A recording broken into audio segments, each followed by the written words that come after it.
written in a forgotten time. It holds the key to the future. It's too early to reveal my research, but I'm telling you, I'm onto something. If someone solves this manuscript, then history may not be the same again.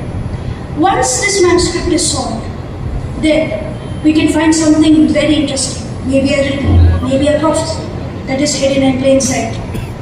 If one solves it, then the world may end.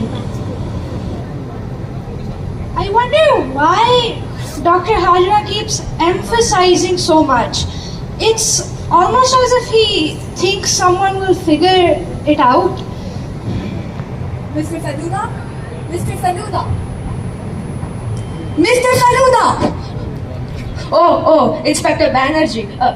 I was solving this riddle I saw on television. I wasn't sleeping, yeah, just solving the riddle, yeah. Yes, Faluda. I can totally see it. Anyways, we're here because we have a rather peculiar case for you. A peculiar case? Well, the ordinary never really did hold my interest for long. I specialize in solving cases that trick the mind, tease the logic, and often leave the police scratching their heads. Yes, Faluda. The man who cracked the Lucknow jade theft, the Nepal royal code, and the disappearing manuscript in Darjeeling. Guilty as charged. Well, tell me now, Inspector, what seems to be the mystery this time?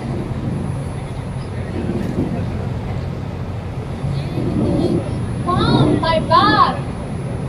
I signed up to chase criminals, not carry mystery bricks. This thing weighs more than my mother-in-law's suitcase on Diwali. This was found near the botanical gardens. A man was sitting beside it, behaving mysteriously, refusing to utter a word.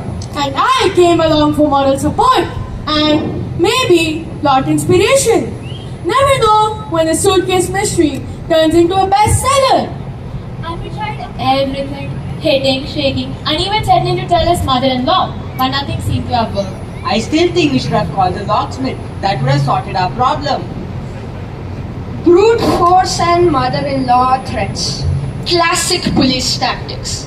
If you think carefully, the real key doesn't lie in force,